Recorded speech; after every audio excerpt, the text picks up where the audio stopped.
And we're back. That's right. I know you can't get enough. That's why you're here. I've got you under my spell. That's why. So, a little, for those who haven't seen this project and what I'm doing now, there's a little teaser, there's some cover art.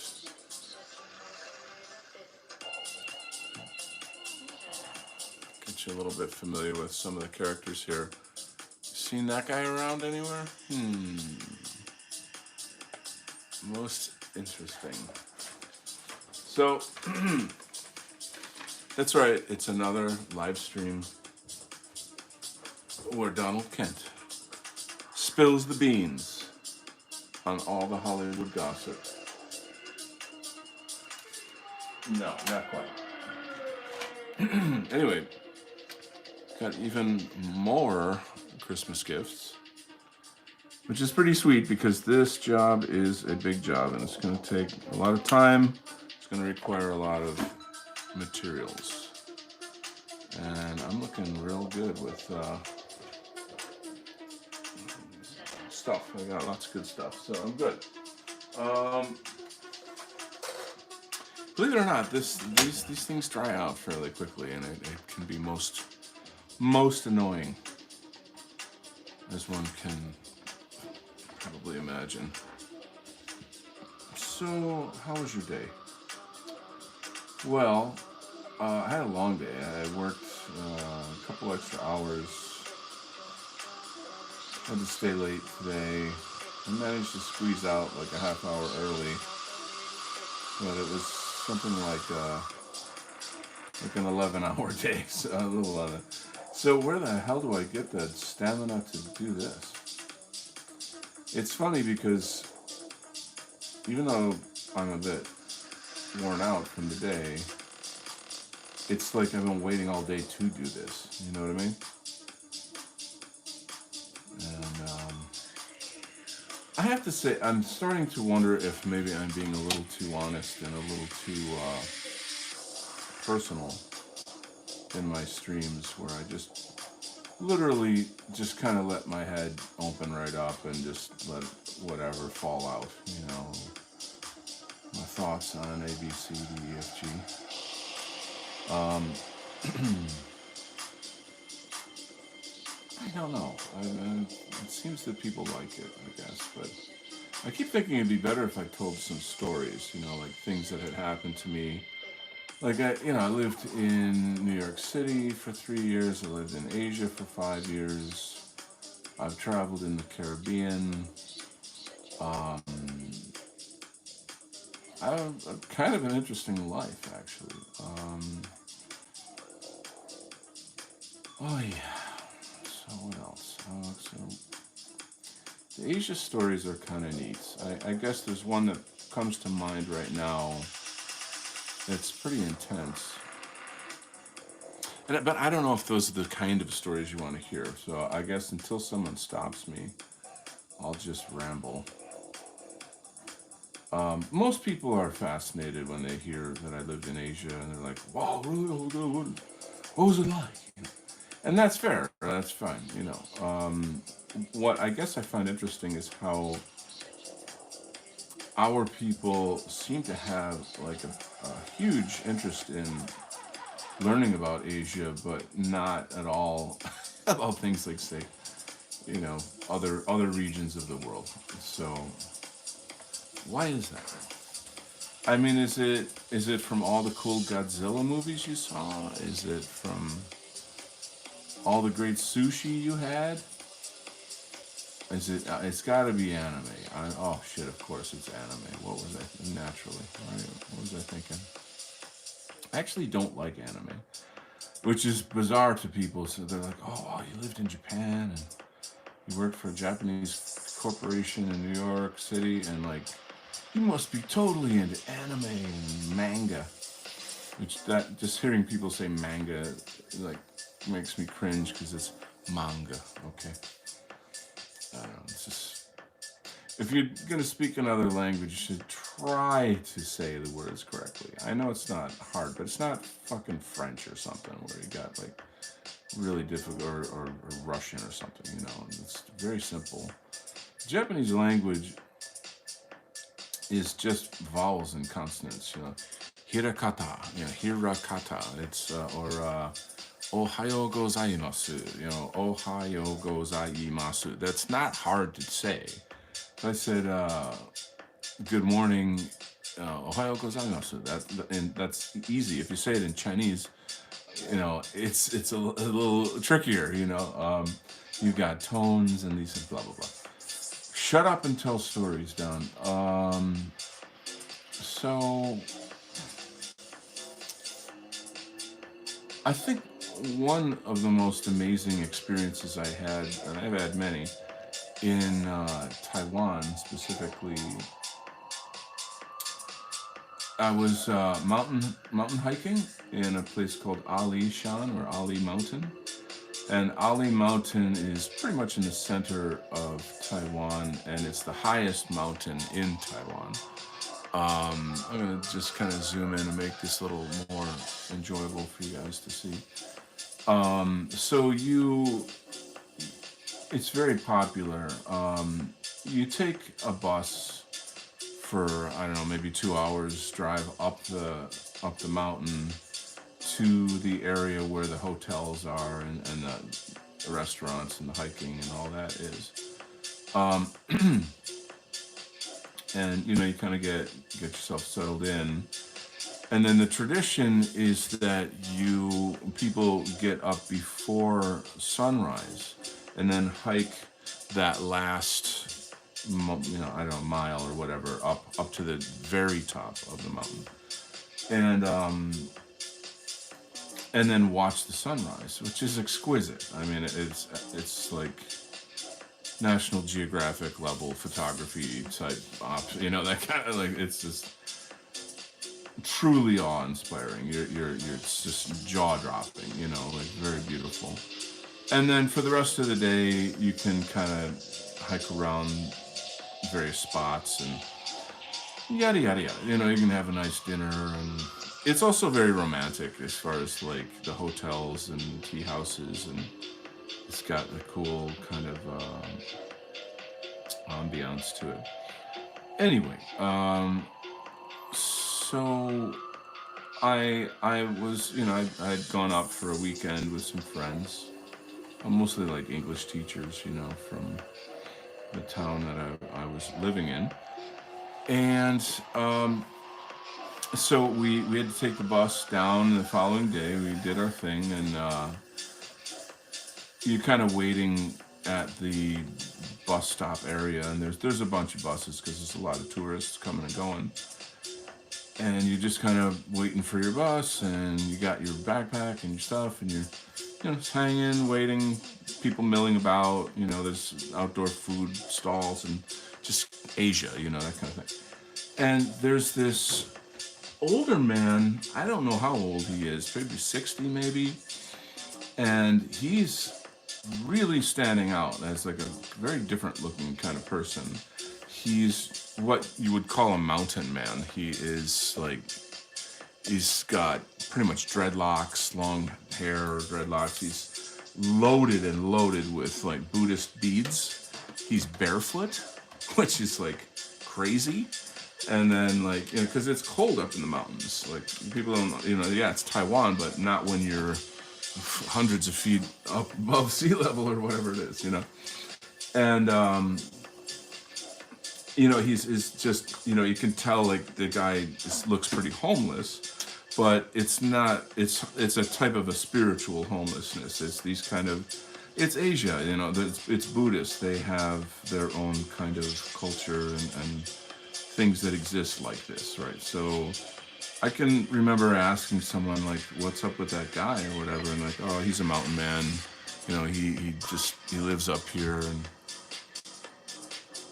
and you know, at the time I was really deeply studying Buddhism. It's part of why I went to Asia, and I was just kind of fascinated with it. So whatever, it wasn't going to be weird or rude. I wasn't like staring at the guy or whatever, but he kind of had a vibe with me though. Like he was watching me, and I just minded my own business and got on the bus, and he got on right behind me, and just it was one of these situations where the only seats available, like I couldn't sit with my friends. I had to kind of sit sort of up more near the front. And he sat kind of across the lane next to me and just started talking to me, but he's speaking in Japanese. And like some years earlier, I had just did an exchange program in Japan, and I never spoke Japanese really competently, so I wouldn't say that I'm able to speak with him or what have you. But how can I say this? So I mean, there were enough words there where I could kind of piece together what he was saying, and then I would answer him in Mandarin because I at the time I spoke Mandarin pretty well. My English no good though. Anyway, so he's really urgently trying to talk to me about some stuff that's like really important to him, and I'm trying to kind of translate what he's saying in my mind, and then like into English, and then speak back to him in Mandarin. And I'm thinking, why won't this guy speak Mandarin with me? Like, what's the deal here?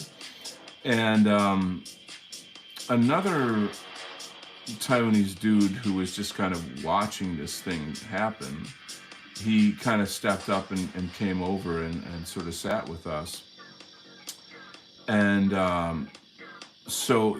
this guy was basically explaining something to me that, this mountain man, he's older, he's from a different generation where the Japanese occupied Taiwan. And he only knows Japanese and Taiwanese. So Taiwanese is the native tongue. Maybe the music's too loud. Hold on. Come on. It's too loud for me anyway.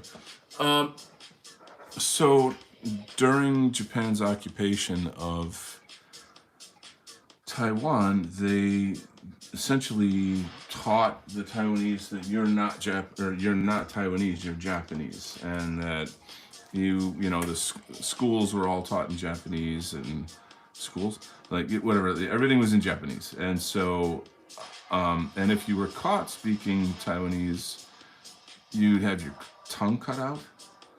And this is kind of shit that the Japanese did back then. It's not probably a big surprise or whatever. It was pretty brutal. Yeah, that's a whole other topic, but he grew up in that time. And so he only knew the native tongue, which is Taiwanese, not Thai. Thai is from Thailand. And Japanese. And so I don't speak Taiwanese. That's just, it's like it's just not a thing for me. But so anyway, for 2 hours, I'm on the bus, and the mountain man speaks to me in Japanese. I try to translate it into Chinese and ask, like, the dude, who's translating, like, I think this is what he said. And then he speaks it in Taiwanese to the mountain man, and kind of gets like a confirmation or not. And then we just kind of struggled through this, like, this, I don't even know what to call it, like 2 hours of going back and forth between Japanese, Taiwanese, and Mandarin. Really difficult for me, but like amazing at the same time. And the whole point of it, what this guy was trying to do, is he was trying to tell me that he was forced into the Japanese military, and he was forced to kill people, mostly in the Philippines, but he had been all over, whatever, Southeast Asia. this is what, yeah, it's the war of aggression. It's what the Japanese were doing. Um, and the reason why he became like a Buddhist mountain man was to try to save his soul for all the people that he murdered, unwillingly. And he wanted to thank me as an American for defeating Japan, so that that would set him free, and he could go home, and he wouldn't have to kill people anymore. And then that's very, very, very heavy stuff. And it all came together. It all sort of like made sense at this point. And being someone who at the time was very seriously studying and practicing Buddhism, this moved me deeply, and I understood, you know, from a Buddhist perspective, that if these type of sins, you'll be reborn in hell over and over and over, and it's a very bad thing. So he was really looking for some kind of validation from me as an American, because you have to understand that people in countries like Taiwan, you know, on the one hand, they seem very modern and they have all this technology, da da da. But you just go 15 minutes out in the country, and there's people that spend half their lives barefoot, and it's still kind of third worldish. It's very third worldish, Um, and like the only time they see a white man is on TV, and specifically in movies. So when they see you, it's just a mind blowing to them. We're all movie stars. Now that isn't probably 100% true all of the time in every area. But certainly in like remote mountains and such, that's more likely to be true. So I realized what's going on, and I essentially kind of stepped up to the plate, so to speak, and I was like, kind of like as an American, and also as someone who understands Buddhism, da da da. I want to tell you that you are free and you can let go. It's okay, and that these sins are forgiven or something. I don't quite know how I don't remember like exactly what I said, but it was something that gave him the validation that he was looking for. And it was a very profound experience. I was really feeling the sense of history, that like living true history. And that, I had read all about these things. I know a good bit about Asian history in the, past century, etc. And to actually meet somebody who was in these wars. And, the poor man is telling me about having seen people's heads get cut off and things of this nature. Very, very violent, horrifying experiences, And it's just something we can't really fathom, So to be that close to history and touch it directly, it for me was quite a profound experience. And I still feel, it was, I don't know, it was just very moving, I guess, just sort of kind of put it that way. I sort of wish I could remember quite exactly what I said and how it all went down. It was many years ago. No, I can't. Why don't you shut up? Commercial. Don't invade my space. So, it was exhausting, trying to go through the translations and the whatnots. But in the end, though, I think it was like a mind-blowing experience. It was really quite beautiful. It just felt like I gave the guy some kind of a sense of peace, and for him to sort of have the opportunity to thank an American, as if like I somehow had, I'm like the representative of America, and I'm here to take your, give you an award or something. So that was quite amazing. And then there's another story. And so nobody's really, I know there's a few people watching, but if you guys want to say hi in the chat or something. Um, what else? Should I continue with these stories?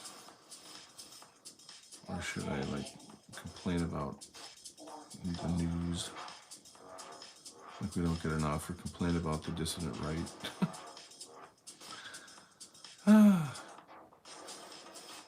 The dissident right. I guess the thing there is that we need some kind of protocols of like behavior and stuff. You know how to treat each other and all of this stuff. But that goes down into some difficult areas. Um,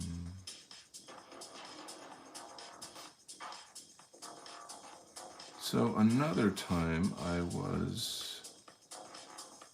riding my motor scooter home from work. I was an English teacher, and we had, you know, you get typhoons in Taiwan and in that region of Asia, and these typhoons they're almost like hurricanes. You know, they're very strong winds, heavy rains.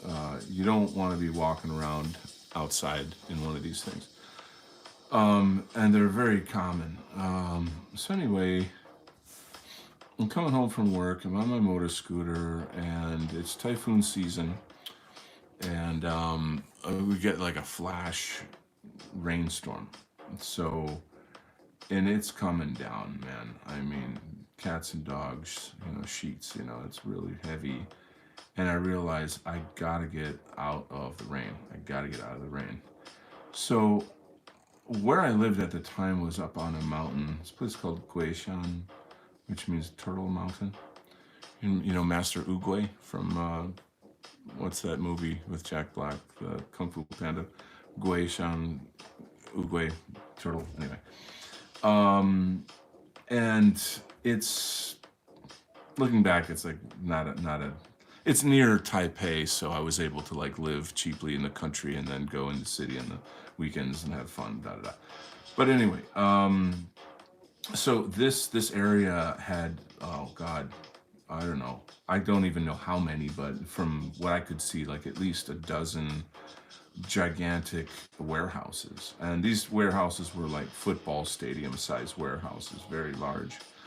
And I never thought a thing about it. I just drove by them on the way to work every day and then coming back. So it wasn't like, ooh, culture, look, a warehouse, you know? It's not like a thing that I would have really cared about, you know? But now I'm like stuck in a typhoon and I'm like, shit, I gotta get out of this. And so I thought, you know, I don't know if I'm gonna get in trouble for this, but I'm going into one of these warehouses because like I need refuge, you know. And I'm sure these people are not going to be assholes. That's like, it's a fucking typhoon, you know. So I kind of scoot around back of one, and I noticed and it was open in a certain area, and then I just went in and kind of, you know, I was really looking for somebody to say, hello, I'm here. Like I'm not, you know, I'm just here until the rain is over. I'm sorry, you know, if, you know, don't call the cops kind of thing, like something like that. But there was nobody, and it was very, very dark. But then I kind of quickly noticed that there were, oh God, like tons and tons and tons of Buddhist statues everywhere. Like, and some of these things were gigantic, like 25 feet tall, monolithic, amazing, amazing sculptures that frankly look, you know, very old. And I have to say, I was like, what is going on here? Like, this is crazy. And not just like stone statues, but all kinds of beautifully, intricately carved wood designs of every kind you can imagine. Just it was just off the charts, amazingly beautiful. So, and me, I'm, here I am, an artist, and I'm studying Buddhism, and I'm like, am I in heaven? Like it's like I just went through like I went through some kind of a portal, and I'm in Buddhist heaven or something. That's crazy. So I mean, this really sounds like a scene in a movie, to be honest, like the way it all played out. But I'm kind of walking through this very, very dimly lit warehouse with this gigantic, gorgeous, amazing statues, and I mean, I can't describe how many there were and all the different kinds and how exquisite they were. Anyway, I finally see, like, in the corner there's an old man with a kind of a, I don't know what to call it. He's got a little fire and a kettle and a little chair, and he's cooking something, and like some kind of soup or tea or something, and I approach him, and this time I speak Mandarin pretty good. There I go again, pretty well, and sorry, grammar Nazis. So I'm like, I'm sorry, it's the typhoon outside. I just need to, I need some shelter for a little while, and he was totally chill and not at all phased at all. Like, he didn't even do the usual, like, oh my God, you're a white Warren, you're an American, wow, what's like a lot of times people will do that, and he's just kind of focused on his little soup thing that he was making, and he's like, come sit down, come on, sit down, come, and poured me a nice bowl, and this type of, it's called tea, but you and I would think of it more as soup, and it's like an herbal medicinal soup. It's Chinese medicine soup tea, if you can put that together. And I've had it before. It's like, in the wintertime, there's no winter over there, but for them, like their winter, this is a really, really common dish, I guess, or common soup, tea. So, it's real tasty. It's got these kind of like sort of cherries in it, and this sort of bark that has a nice woodsy quality to it. And so, of course, it's nice too, because it's got a little fire to warm up there, and sit next to and get warm, And then, excuse me, I started asking him questions like, what's going on here? Like, where are all these sculptures from? And we get into a nice conversation, and he explains to me that, when there was the war between the nationalists and the communists and the Kuomintang. Oops, sorry. I can't see what I'm drawing here. Can you see what I'm drawing here? Yeah, you can. Okay. When they fled China under Mao, and they were fleeing for their lives, they took a lot of the art and sculpture and religious objects, to save them. And of course, that communism destroys culture, So, and it's also a form of wealth too, if you think about it, And how they got, like, all of this material, heavy, like tons and tons and tons of, like, huge stones and all this stuff, and how did they get that across, like, get it out of China, and then it was just astonishing. The whole thing was amazing. So now I'm realizing, whoa, this is, once again, it's like touching history directly, and being in, just in the presence of these great works of art. So he's like, oh, you're an artist, and you're interested in Buddhism. Oh, I got something special for you. Hang on. And he kind of goes away for a bit, comes back, and he has this kind of cloth in his hand, and he unwraps it and pulls out a little stone Buddha. It's not little, it's like I don't know, put your hands together and you could hold it like a big piece of bread or something. I don't know. And I'm holding it, and then he says, "That's from the Tang Dynasty, right there." And I knew, of course, the Tang Dynasty is essentially the Renaissance of Chinese history. So imagine like holding a Renaissance painting or sculpture. It's historically very, very, very valuable, very special. So that was a neat experience. Um, anyway, we had a nice little chat, and weather finally got better, and I was on my way. So there you go, and now you know.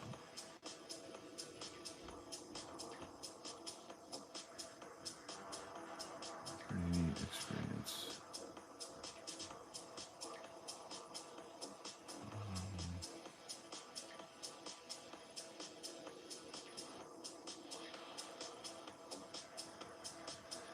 But yeah, I feel like the DR is just going through growing pains. I know a lot of people are sort of pissed off, and I know people that are even like ready to just walk away because they're tired of like the infighting and the immaturity and just all the shit that kind of comes with it. In a sense, it's we're kind of like prisoners, and we're turning on each other, sort of. There's just a lot of bad attitudes out there, and I don't know, a lot. I feel like a lot of it is just sort of like gamer culture, and by that I mean like just young guys kind of ribbing each other and stuff, and you like it's like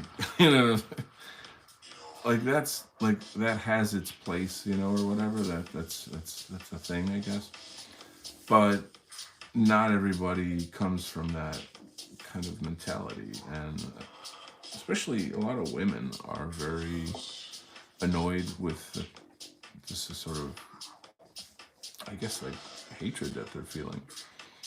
I don't think that's good either. I think there needs to be some kind of protocol, or just a standard, for fuck's sake. Just like, a standard of behavior that's, if you're in a movement or a struggle of the kind that we're in, for fuck's sake, I should think that you would have a certain sense of like decency and a sense of like how to carry yourself.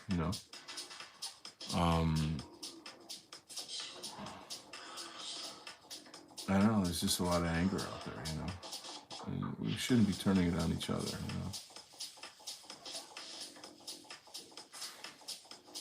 Kumbaya, my love. Sorry. So I'm here to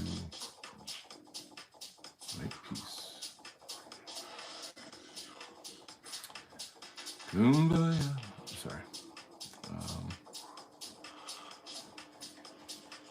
No, but it does. It hurts to see these kinds of things, and like I have a lot of female friends in the movement, and I mean I've had people mock me out for saying the movement, and I'm like, I really don't care what you think. I'm not made out of eggshells, and this is a movement, and yeah, it's not. It's not organized, and it's not funded, and it's struggling, and da da da da. But we're in this. This is happening. Would it be better to call it a struggle? I mean, instead of a movement.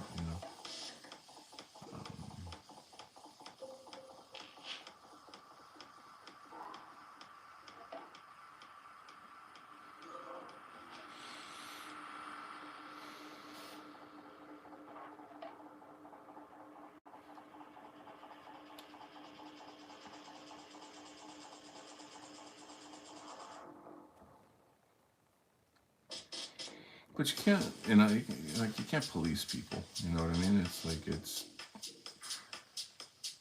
I don't know. I mean, I just have, maybe I'm old fashioned or something. Like I just have a view that, you know, men should be gentlemen, and da da da. And No, at the same time, women shouldn't be bitches. You know what I mean? Like, but just this turning on each other's shit, I think has got to go. You know, and it really only helps our enemies. Like, what the fuck? You know, why would you do that? You know, but it's I'm not running a daycare center here.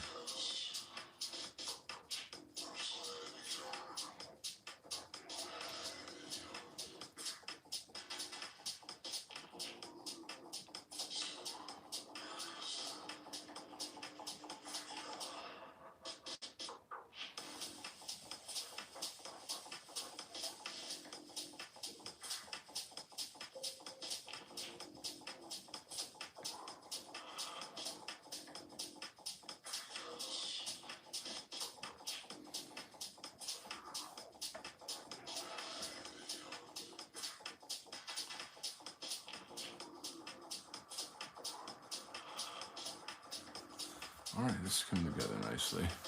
This piece here.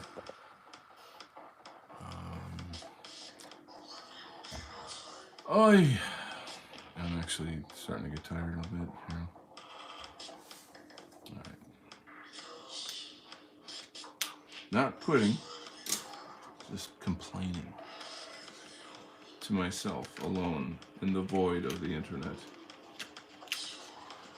minus the few people lurking. Oops. Yep.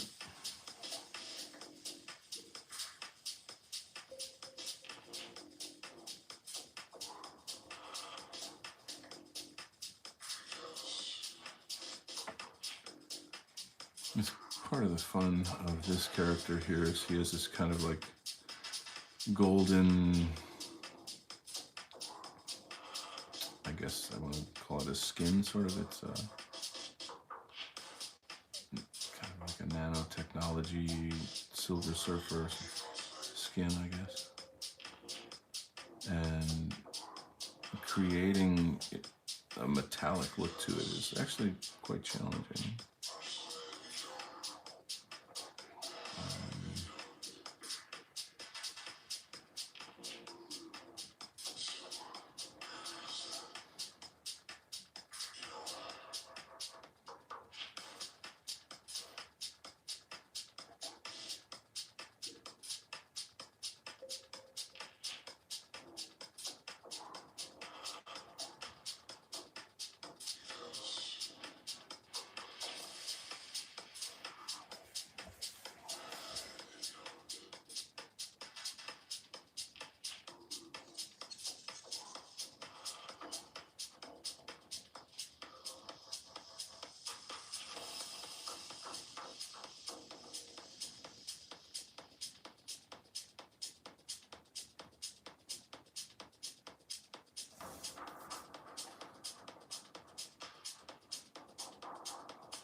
What's nice is that the colorist is able to go in with this kind of line work and give it, I don't know, a certain gloss, I guess, so that it ends up looking really cool.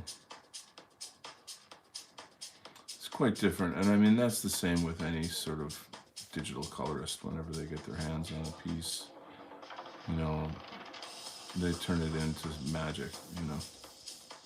The line work's nice and stuff, but once you get the digital coloring on, it's wild.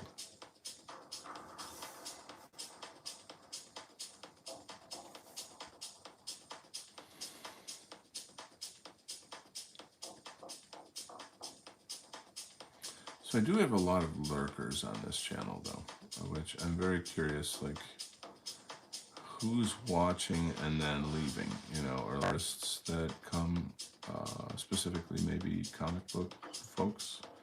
I've had lots of comics people reach out to me. Hey, it's Vox Clementis. Sup, your channel really is micro. What do you mean micro? Oh shit, it's my channel. He came here. My channel is micro. What does that mean? Small? Just so long as it's not shadow banned, like my comments on certain platforms. Um,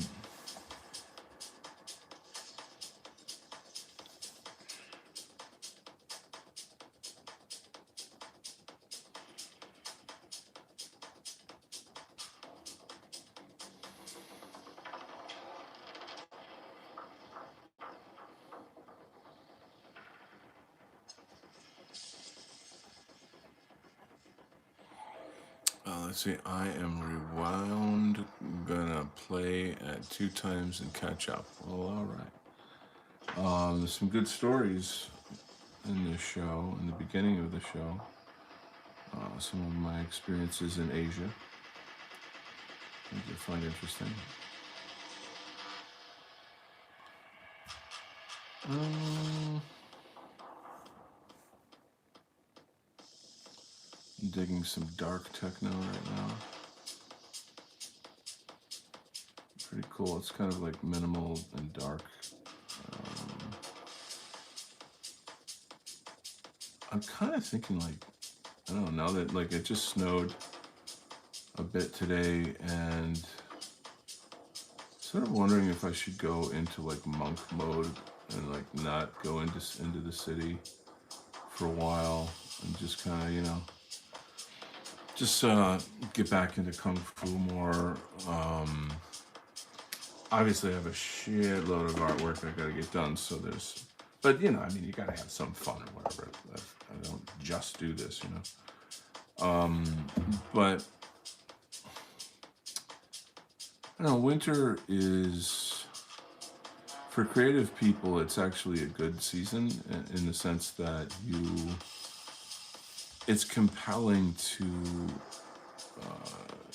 do your work, So I'm actually really fortunate to have this work right now.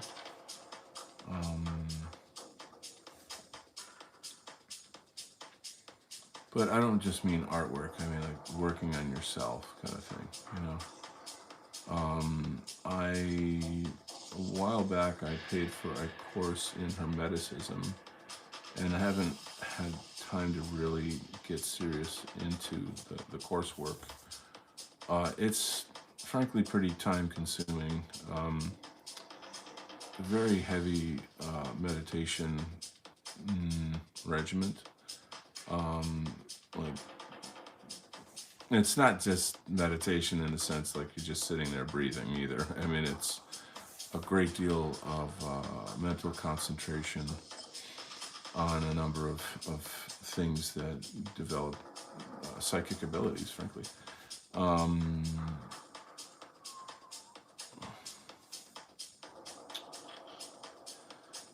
There's just never enough time in the fucking day for all this stuff I want to do.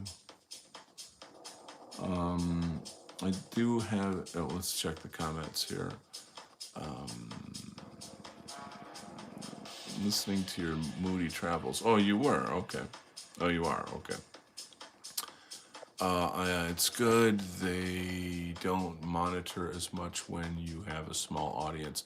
It's actually like good in a way that I'm not like massive. I actually had a time when I was big. I had, there was just a certain time where when I was doing the Imperium Art Show and Wet Art Collective was cooking, and I had, that's essentially how I became friends with like a lot of big influencers. I've talked to Jefferson Lee and Josh Neal about doing some stuff, and I just haven't really followed up on it. I don't know what it is. I'm kind of in. I just am in a mode right now, I guess, where I want to concentrate on myself. I do want to do the shows, but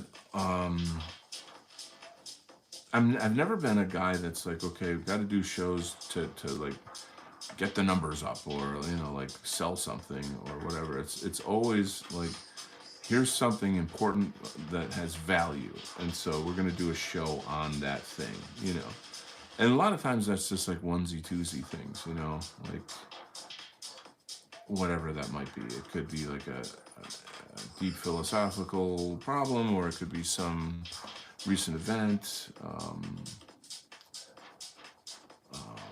Da, da, da, da.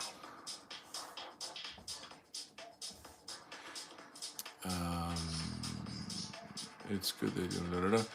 So yeah, we know you went to Japan for the anime, and you as a weeb never know. I know, dude. It's funny you should say that because somebody just called me a weeb like the other day on Twitter, and I was sort of like double take, huh? You know, like no one's ever called me a weeb before. And the reason why it was one of those like political charts where the it's pretty famous, the four windows where it's like, authoritarian communist, authoritarian fascist nationalist, libertarian, and then wackadoo fruitcake Marxist. That window. But it was like way, way more detailed and way more esoteric, which is fun. And one of the options that was up in the fascist window was a Buddhist theocracy. And like, I don't take these things super seriously as if it's like, it's for me, it's essentially just kind of fun to comment on that. So, von Gurdjieff, I think his name is. He was a Russian, or was he Russian? Was he German? He fought the Bolsheviks in, I think, Tibet or something like this. I'm ashamed I don't know the lore as well as I should, but anyone who's like a Hitler esotericist would know about this, and I'm aware of it. I just, it's not something I put 100 hours into studying. But that just popped into my mind, and I thought of that, And the other thing, too, is that people don't know that Buddhism has a wrathful side to it. That you don't see that in the movies, But there are wrathful bodhisattvas. I was actually initiated into one of these practices, and they're essentially like, it's a warrior path. I'm not going to get into it much because I don't think people in my audience want to hear about Buddhism. But I studied at Shaolin for 3 years. But when I say that, I expect people to know what I'm talking about, but they generally don't. And, it's, I guess you could just think of the warrior monk. That's what it is, So, a Buddhist theocracy would be one of warrior monks, and that's totally me. I mean, I'm not really, a legit monk or something like that, but I vibe with that a lot,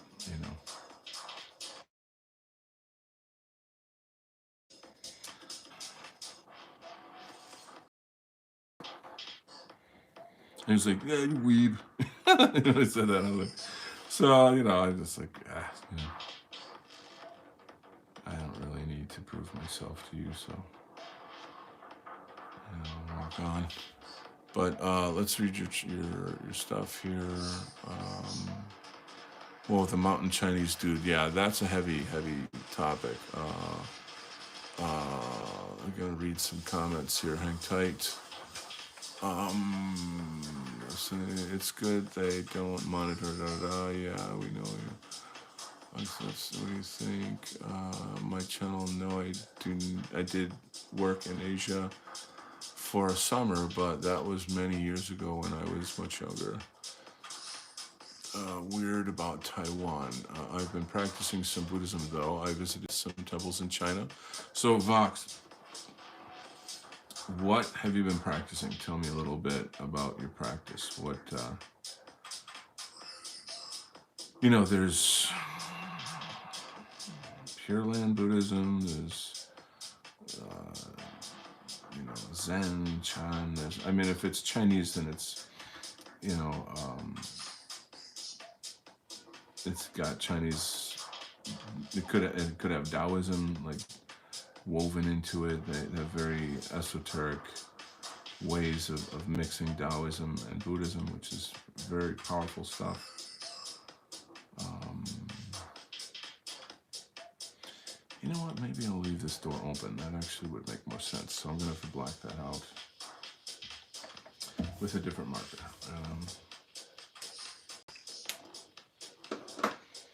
But my whole deal is, I mean, I started off essentially just being a person who was interested in like learning about reality, learning about life and the tools of just like everything, you know.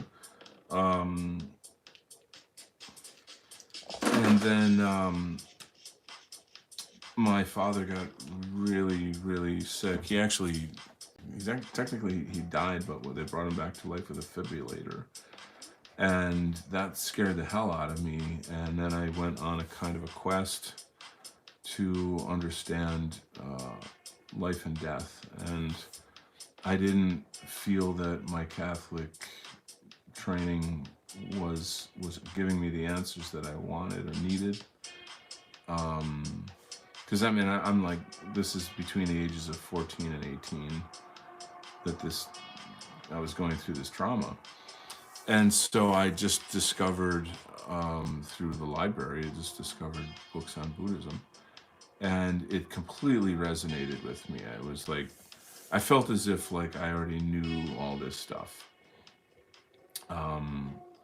So I just went down a rabbit hole with that. It got, I think like any field of study that anyone's interested in, you end up having like a kind of profound hunger for more information. And you go out and get as much info as you can.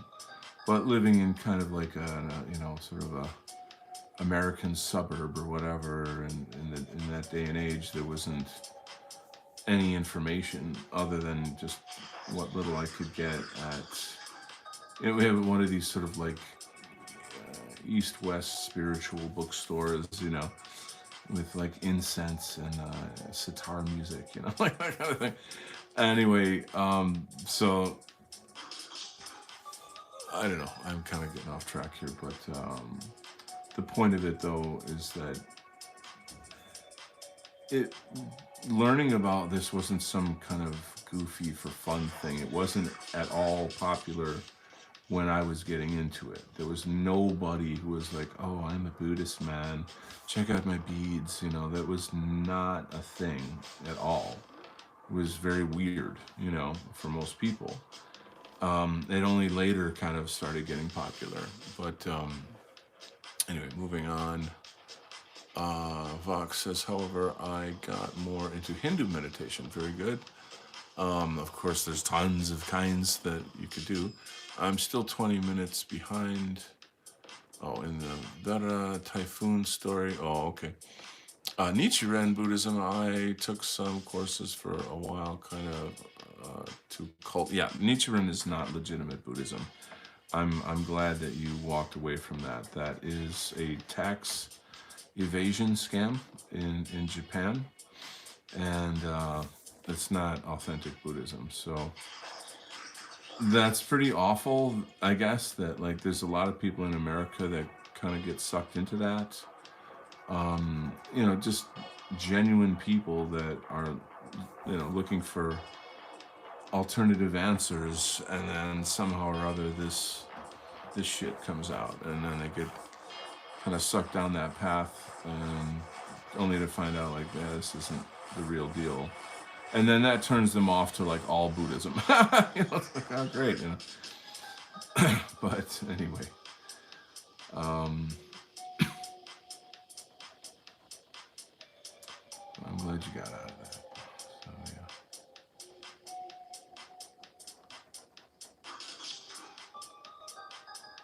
yeah. Ooh, spooky music. I'm kind of feeling like maybe this page is done, I believe. Can't really see anything else, so I got a new pencil page. Now you can't see the lines all that well here. I use a very light pencil because eventually I'm gonna have to, like, you know, erase the pencil lines, so I don't want all this garbage to have to get rid of. You get the idea. Um, Looking for a specific ruler. I don't know that one.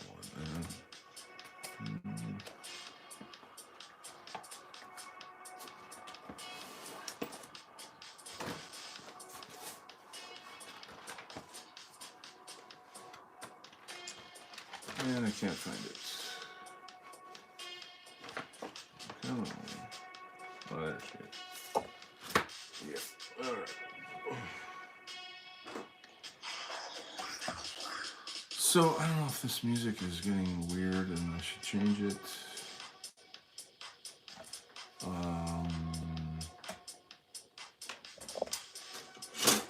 Maybe I'll have a look around for something a little better.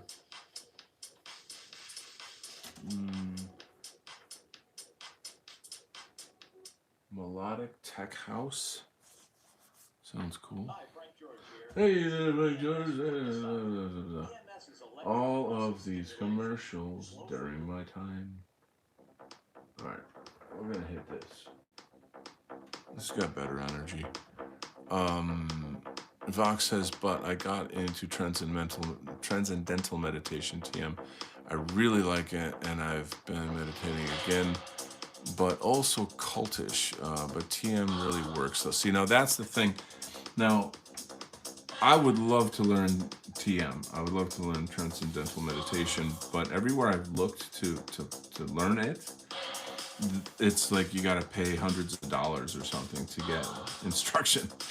And I'm like, what? You know, like that's like transcend your pocketbook and transcend a check for several $100s.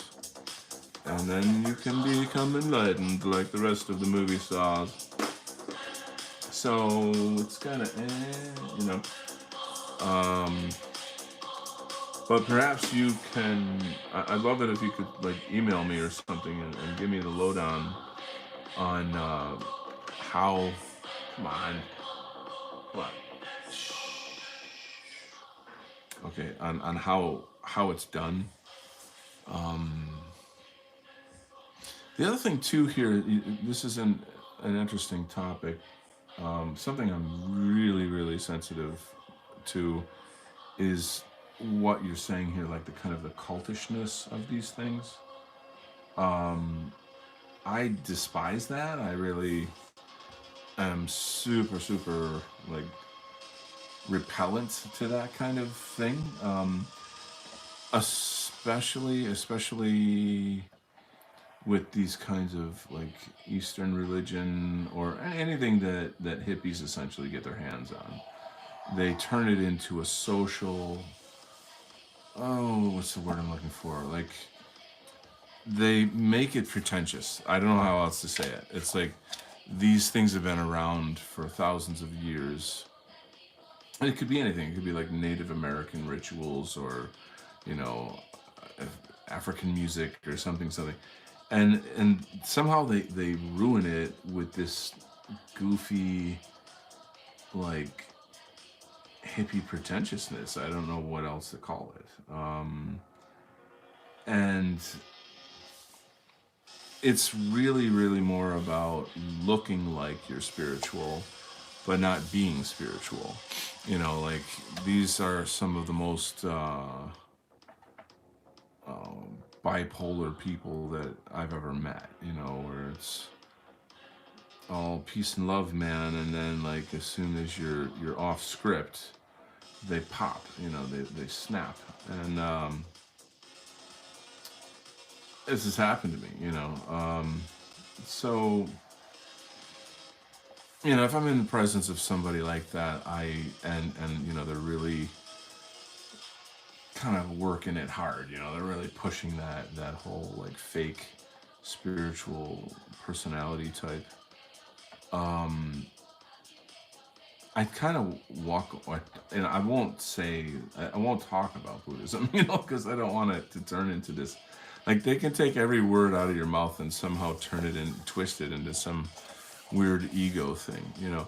And funny thing is, in Japan, in Japanese Zen, they have a very funny insult about that. They say that you stink of Zen. I think it's a very funny expression. You know, when somebody is, let's say, a novice or someone who's just essentially like a pretentious snob, trying to be like, oh, you know, I practice Zen in Kyoto, Japan, and look at my photographs of I'm very spiritual. You know, this they would say, oh yeah, you stink of Zen. You know, so it's just funny. I just find that funny.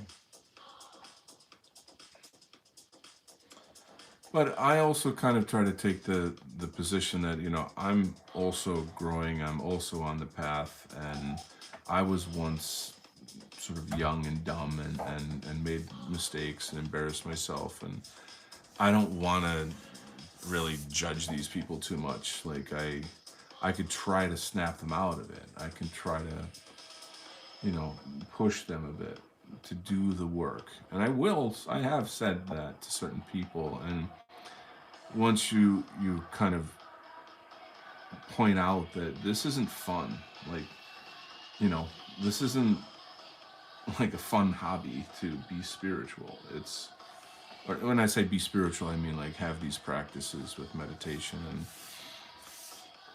you're dealing with your own ego, your own psychology. Like, to me, Buddhism is essentially like a highly advanced form of psychology.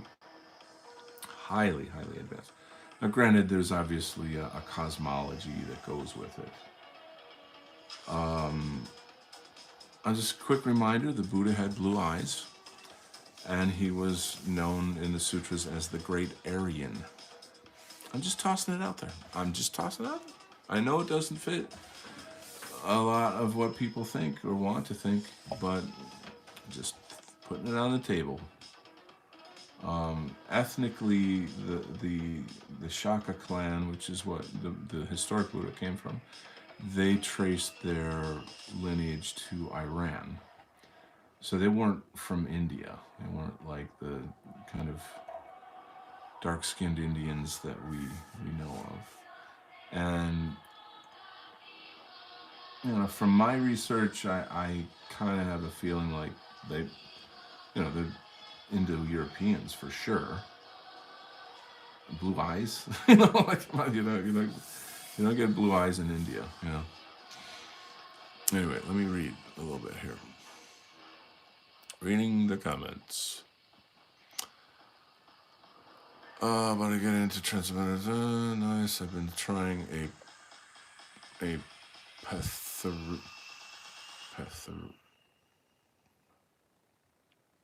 What's a Petharina? I don't know what that is. That's what, I don't even know what that is. Vox says, yes, it was much cheaper when I started it in the 80s. I bet they charge some fees these days. Pantherina? Yeah, I don't know what that is. Yes, and also celebrity trending since Maharishi died. David Lynch has taken over the promos. Exactly. Where can I get email contact? Okay, if you can write this down. American Zarathustra at Gmail is fine. You can shoot me an email there, because I'd really like to get around the paying somebody for this. And I've done enough research to know that it does work, and it's essentially kind of like biological engineering of your energy systems. And I've done Qigong, Chinese Qigong for, you know, God, decades, you know. So there's, like, I have a pretty strong, excuse me, background in energy work. And I know that there's a pretty strong correlation between the Chinese and Indian traditions, although they are different. But anyway, I'd be really, really grateful if you could get me information on how to do transcendental meditation. Awesome, dude. Sorry. Sometimes it's fun to like act like a surfer. So yeah, look, wow, dude. That's probably annoying to some people, but I don't know. It's like totally annoying. Like, don't let it get to you, man. You've got to get in your Zen mode, you know, just ride the Kali Yuga, surf it out, babe. Just be one with yourself, babe. Anyway, I'm not from California, so I don't have a license to talk like that. Ironically, though, I had a really great sort of college reunion with a buddy, a great, phenomenal photographer. He moved out to California, and he's living the life out there. And I said a few off-color things about California, and he was kind of like, you know, I'm really tired of everybody thinking that California is San Francisco and that it's some kind of liberal shithole and all this stuff. And, you know, sort of just kind of scolded me a little bit about that. And I know enough that, you know, there's a lot of red areas, if you will, you know, in California.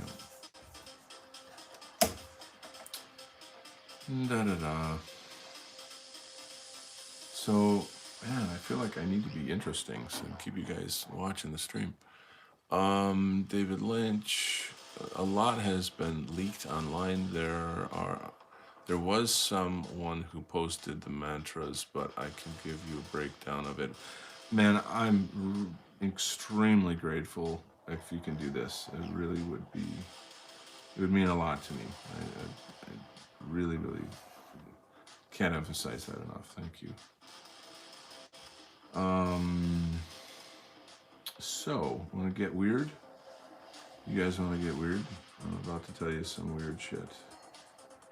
It's definitely crossing the line here. I shouldn't be talking about like personal stuff like this. Do you know what the Akashic Records are? Akashic Records. Well, I had an Akashic Records reading recently.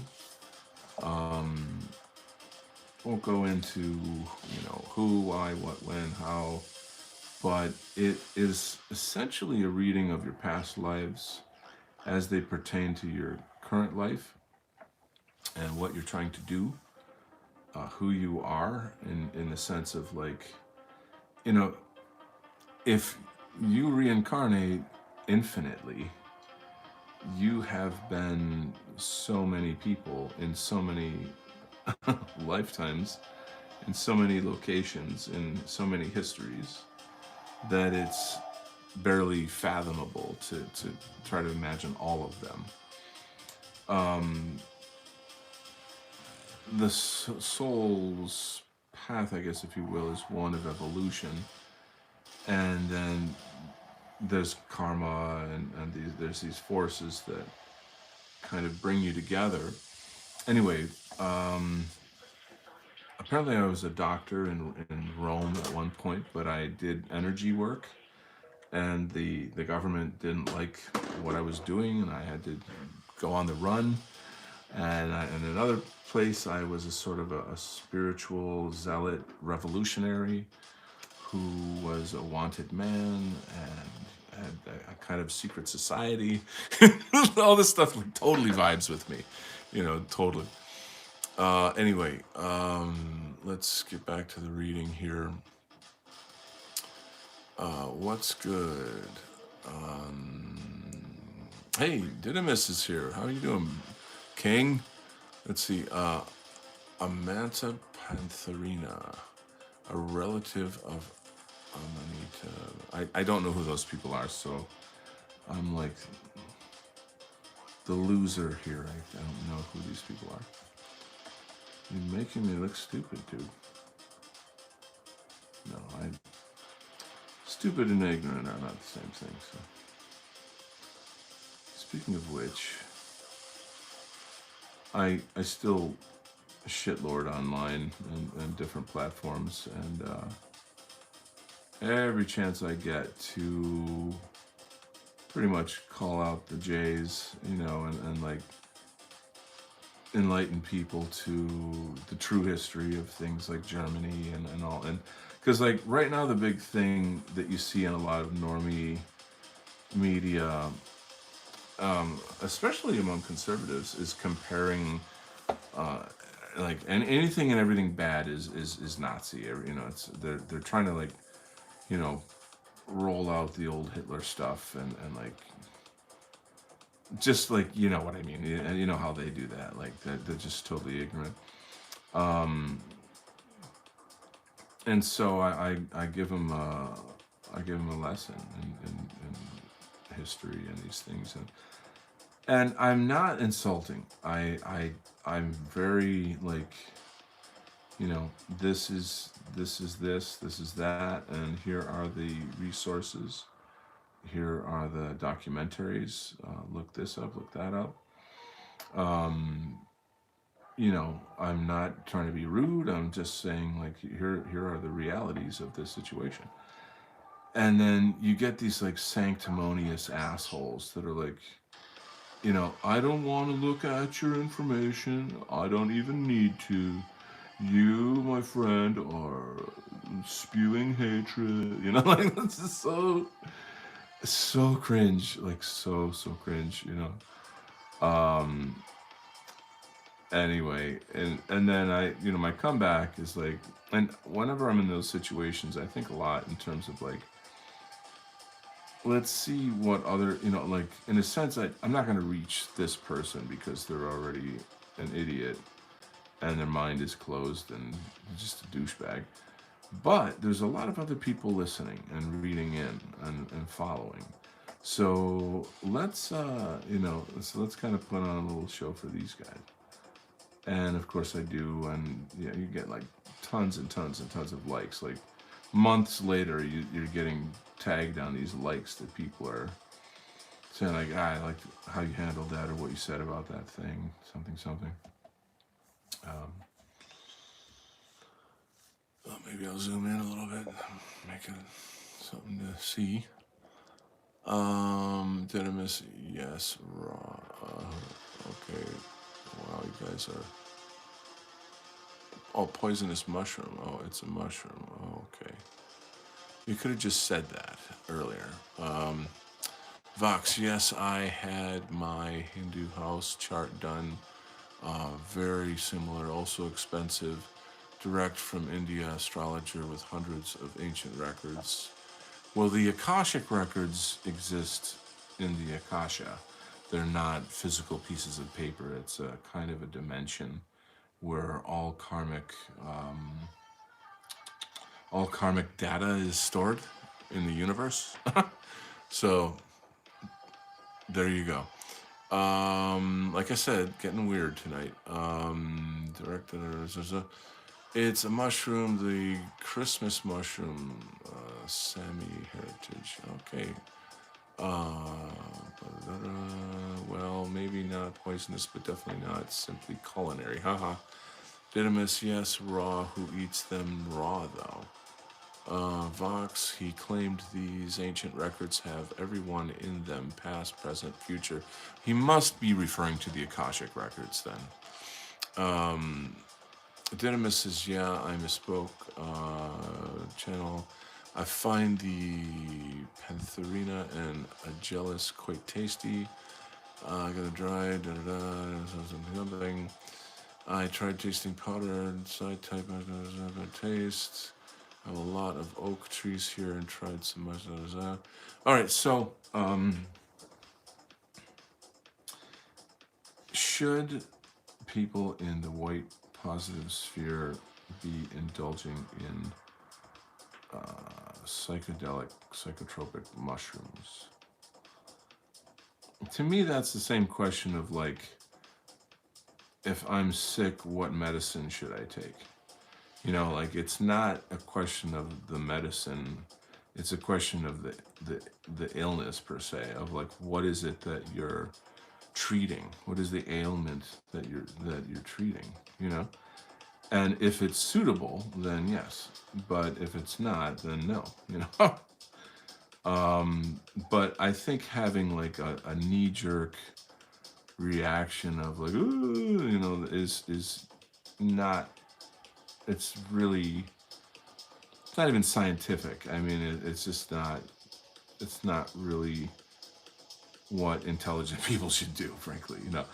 Now, what we're talking about is not some kind of wackadoo designer drug, some kind of like addictive drug. We're it's I wouldn't even call it a drug.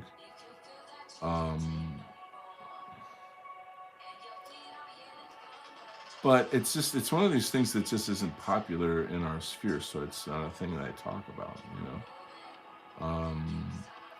I would say that there are people that could benefit from it, and I know that there are neurological conditions and psychological conditions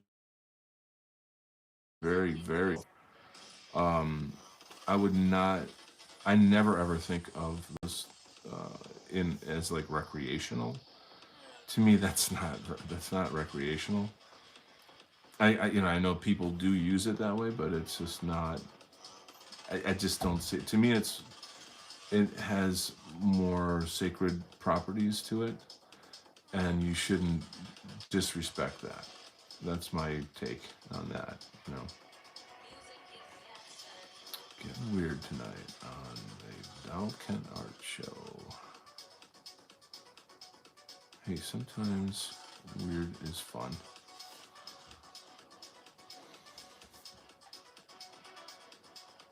It's at least more interesting. That's what I'll say.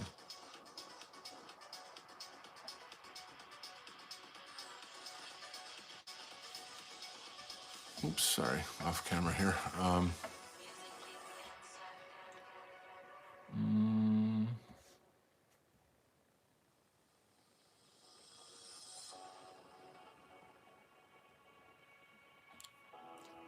right.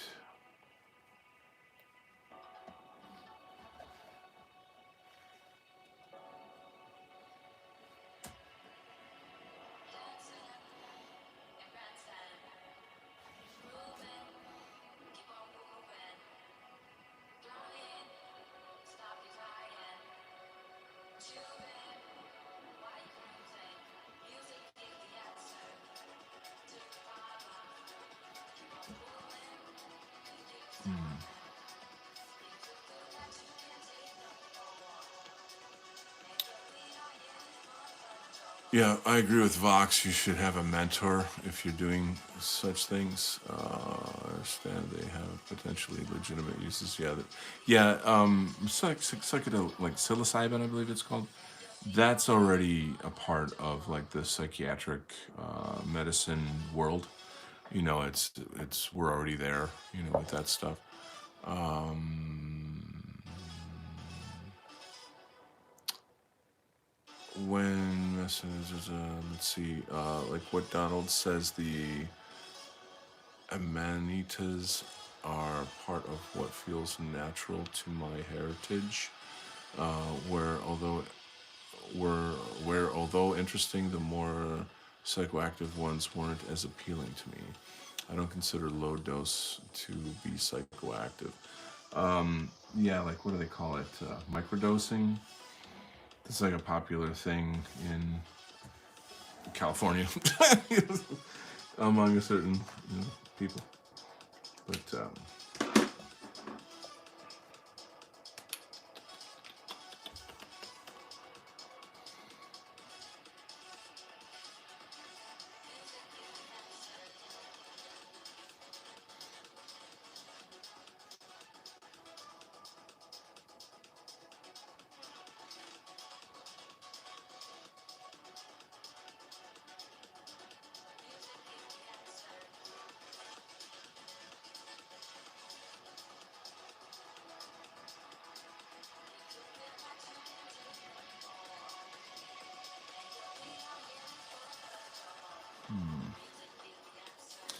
I'll say that it's not really, to me, it's not really a topic that I would want to go into on this show.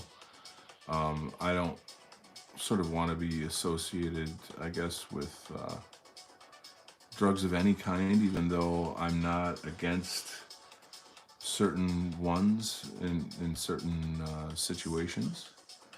Um, it's just not what the Donald Kent channel is about, you know? Um,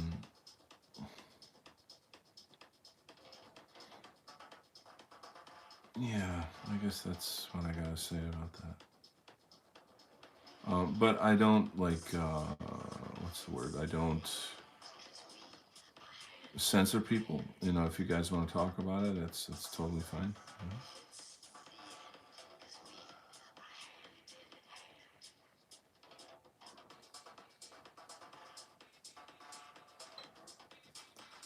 I'm really enjoying this story. It's been a lot of fun.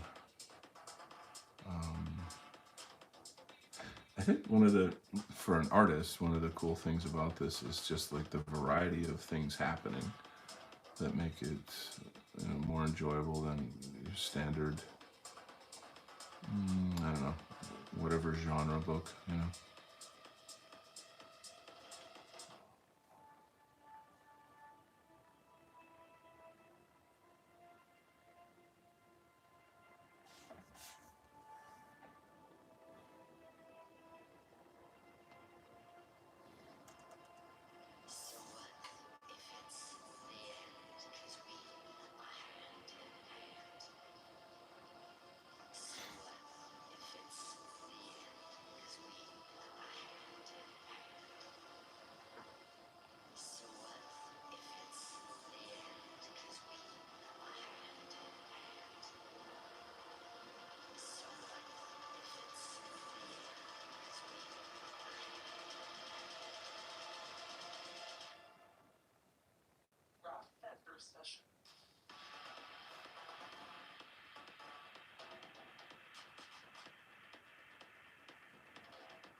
On interestingly on that topic though of psychedelics, I recently saw kind of like a mashup of clips from the movie Altered States. You guys seen the movie Altered States? Um, I would say it's one of my favorite movies. Like it's phenomenal. And I like William Hurt a lot. That's the main actor in it. It's like a movie from the '70s, so it's got that like very '70s kind of quality to it. Anyway, it's he's this professor, and he is just deeply fascinated in consciousness, and he somehow gets access to one of these sensory deprivation tanks, and he runs some experiments, sorry, and gets experience, kind of reverting back to like a caveman type version of himself or something. It's pretty trippy, and then I guess he combines mushrooms, some kind of like psychedelic, with that experience, and then it just goes full on like off the charts. And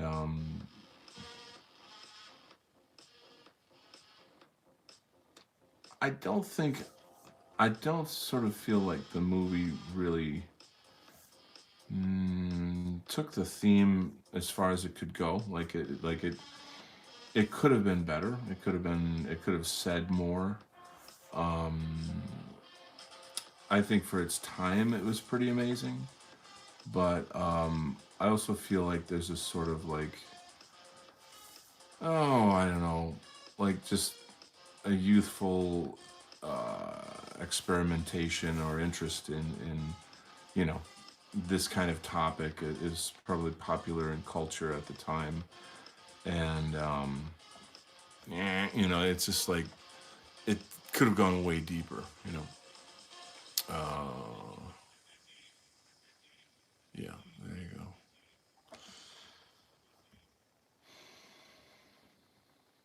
But a film worth watching, so I would encourage you guys to check out Altered States if you can. Um, who is the director? I think it's that eccentric British. Oh, who is the director? I should know that. He does interesting films. If I don't know. I'd really have to look it up. And I'm in the middle of something right now. So, if only we had somebody who does movie review shows here now that could answer that question.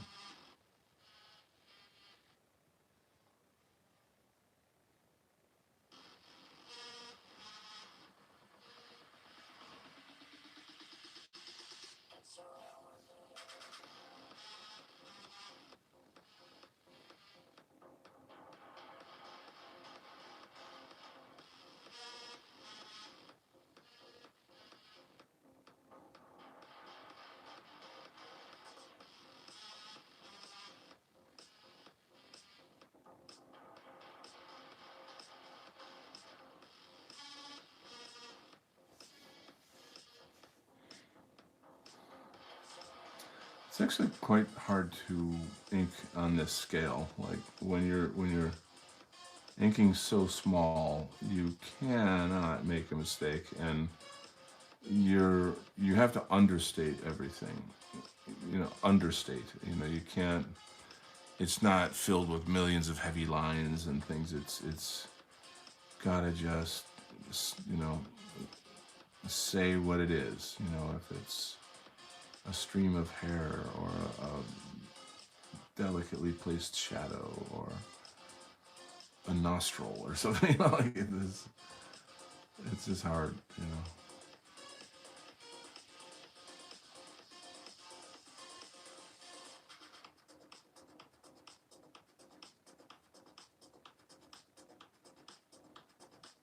Also gratifying though, right?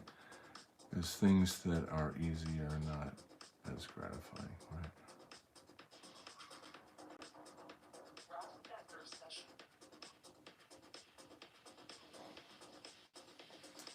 I also think a lot about the inkers that I love, uh, and the comics that I grew up with. Um, for me, I want to ride a kind of a balance between loose and tight. Like it has to be graphically tight in the sense that it has to be clear what the thing is and like make the statement of whatever the image is. But within that, I hope that I can also um,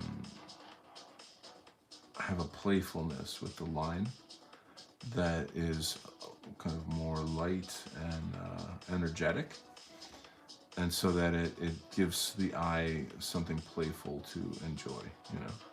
But then beyond that, it's the physical, visceral experience of working with the brush.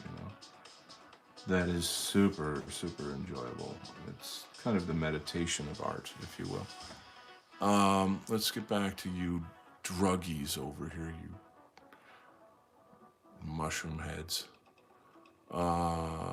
Let's read what's going on here. Catch up on this.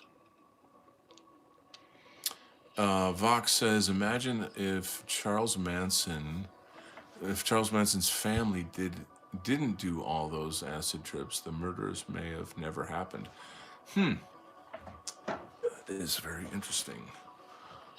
I would say that probably that's a very deep question. I couldn't really make an intelligent comment. I could only guess. I don't know enough about their individual psychology, but it is definitely fucked up. What else? Charles Manson. Let's see. To affront to stain the hippie culture, in my opinion. I can't remember the reviewer commentator that said that. Oh yeah, certainly. Cast a very dark shadow over the hippie culture. Yes, altered state sensory deprivation. I always wanted to try it. Actually, I would totally do that, or want to do that as well. Joe Rogan loves it. Like he actually owns one. It's kind of funny hearing him talk about it. Yes, altered states. Da da da. My channel. Haha. Well, Charlie did come up with some amazing philosophical stuff. Not all bad, but ended bad, just like the 60s. There you go, folks. And now you know.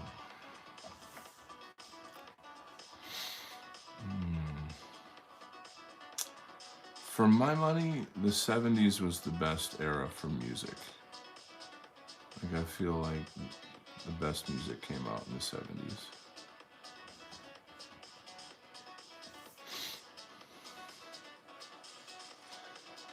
And I'm not an 80s guy. Like, in our movement, there's this huge love of 80s everything. And, there were good stuff in the 80s or whatever, but like I don't have the same nostalgia. I think I have more nostalgia for the 50s than I do for the 80s, And, I know that there's people that are like, oh, don't indulge in nostalgia. It's fine. It's not, I'm not, it's not a problem. You don't have to worry about it.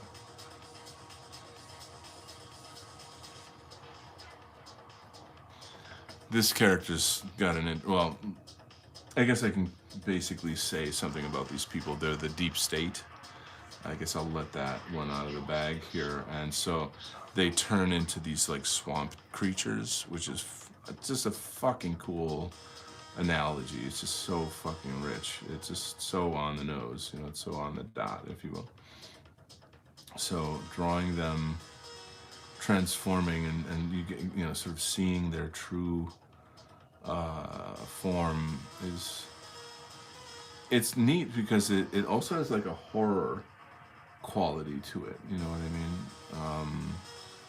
Kind of sort of just suddenly reminds me of Creepshow, which is an 80s movie with come on down, the what's the most famous horror author? Stephen King.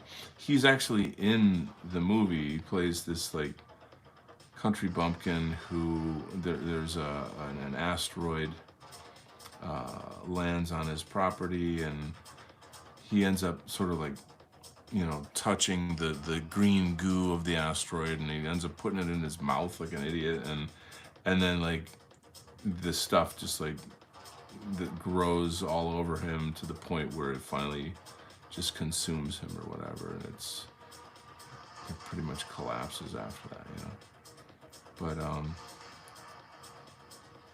if you've seen the movie, you'd be like, oh yeah, that was cool. I know what you're talking about.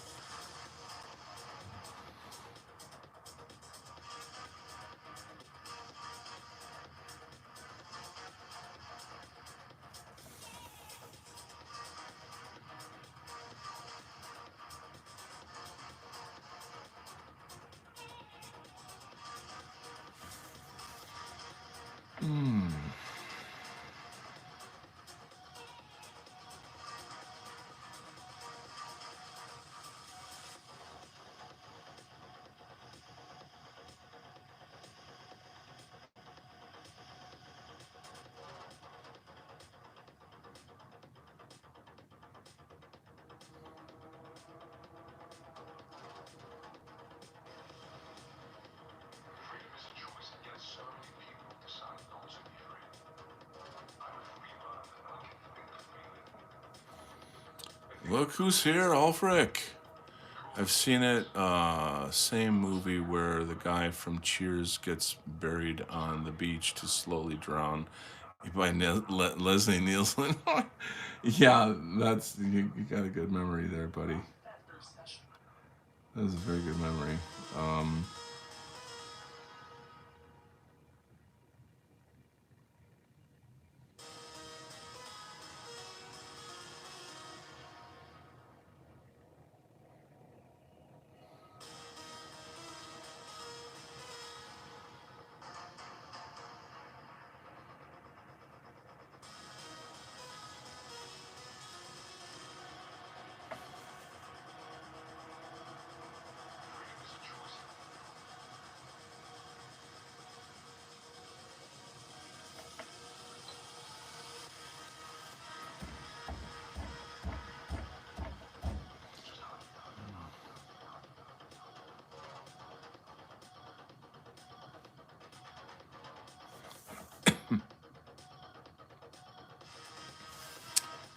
so, asteroid. Let's see. Looking back at some of the comments here, I don't know how ABBA came up in this conversation. You're going from like LSD to ABBA. What the hell is going on in my chat room? Oh my lord, I'd better monitor you guys more. Imagine, okay, Charles Manson, hippie culture. Yes, altered state sensory, philosophical, good aesthetics from the period last decade before things started to visibly decay. Yeah, so from my perspective, I feel like the 80s is when everything became, what's the word I'm looking for? Commercialized. Like that's sort of the beginning of like the commercialization of everything. Frank Zappa has an interesting comment where he's talking about the music industry used to be like they would just give anything a chance because they were like, we don't know what kids want to hear, and like, you know, sure, Captain Beefheart, okay, sure, give the guy a record, like it's just, and if you know who Captain Beefheart is, I will give you a huge hug, but that would be extraordinary. The Free Hug Hour by Donald Kent. Sorry, we're not talking about anything really radical today. Like we're not, pushing the boundaries here, guys.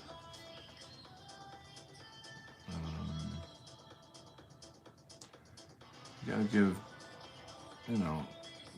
those people who are secretly trolling this show, we gotta give them something to report on. Can we say anything controversial? No? I guess probably the LSD shroom stuff was controversial.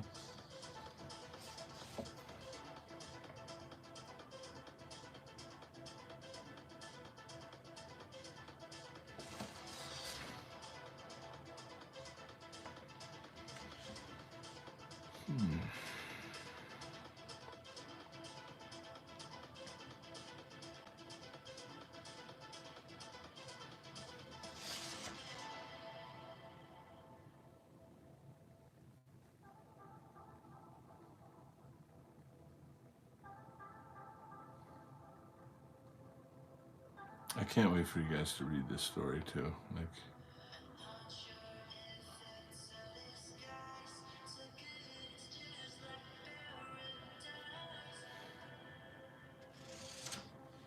it's gonna be great.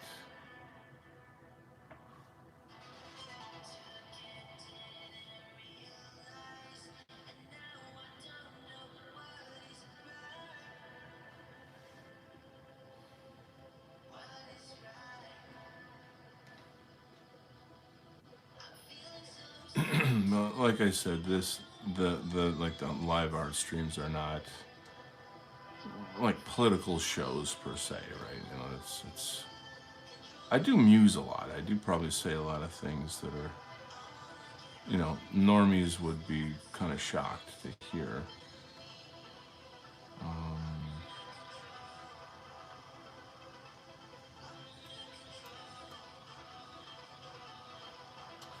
it's interesting that the term normie too. Like, imagine having a group of people in a room and doing a lecture and being like, okay, you guys are normies. And now let me explain what that means, and but don't worry, there's a cure, you know, and the cure is knowledge.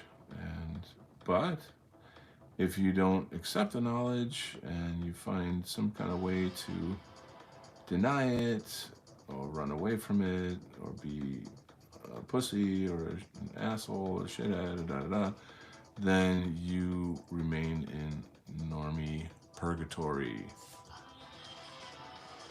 And then, normally I would say that it takes something maybe pretty severe for people to kind of let go of their worldview, Something really horrible has to happen because people don't want to change. They'll resist change like crazy.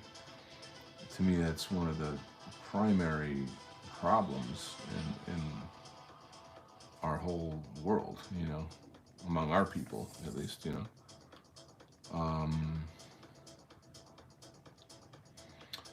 that actually might be a good study, if you will, is to be like, how to get people to change their worldview based on data, like real data, not like brainwashing. I'm talking like,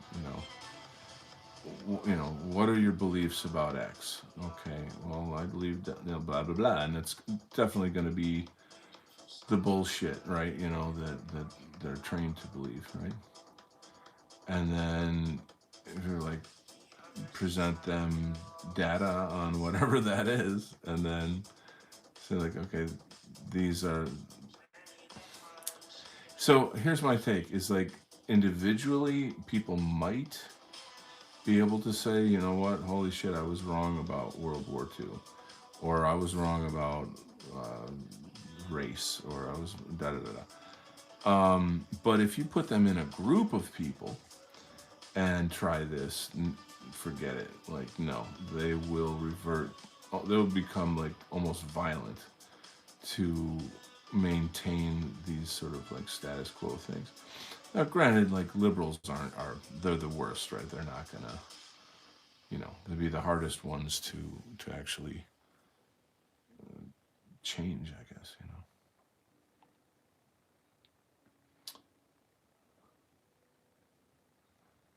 So I have this liberal friend who is a guy I work out with, and we're pretty close friends, even though we're very, very, very different politically, and culturally in our own ways. So it's a testament that we can get along, if you will. But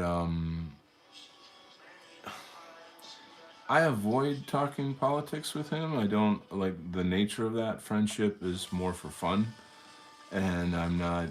I've got based friends. I don't need to convert him or whatever it is. He's impressed me actually with some of his understandings of things where he recognizes like the thought police and all these, the sort of dumb shit that's out there or whatever. But he's still, unfortunately, very, very much caught up in, I guess, in that world. It's,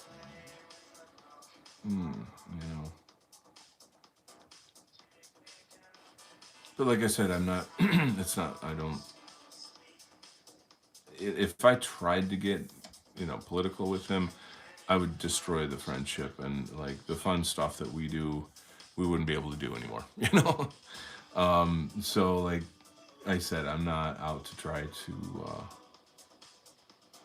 change this person. and he's not really your kind of normal wackadoo liberal like what we know. I wouldn't really be able to be friends with somebody like that. I don't think. Um, Maybe more of a hipster, I guess. I would describe him like a hipster. Um, but he's an intelligent hipster to the extent that he knows there's something going on, and don't buy into everything. But like even conservatives are limited in the scope of what they can think and perceive. Um, it's a pretty nasty image here. Um,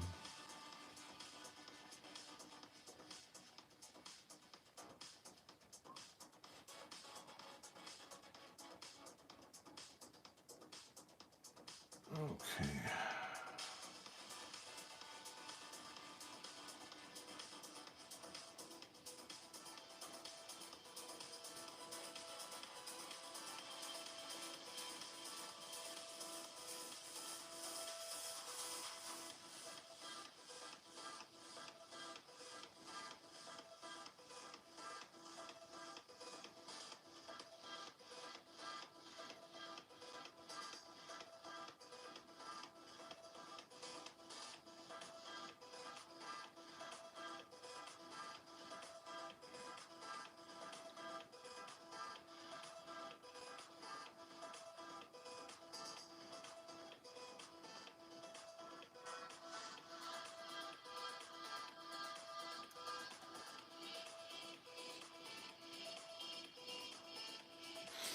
All right, let's see what you guys are talking about.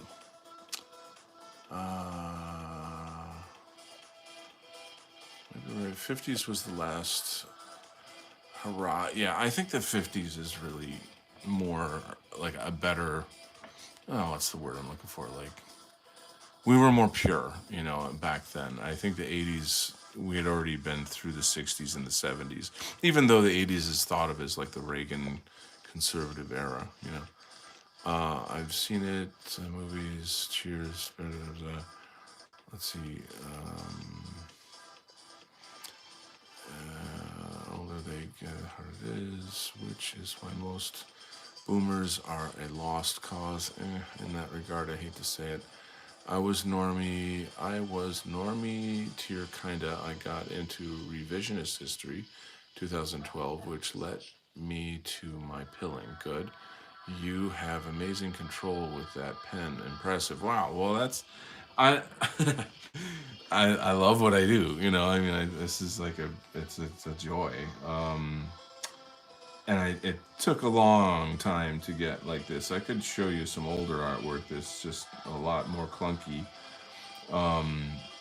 You have to just love it enough to struggle through your shit phase and get good. But and there's people that are like to put me to shame. I'm not anywhere close to where they are. But I'm pleased with my work. Put it that way. And I appreciate your comments.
wild stuff.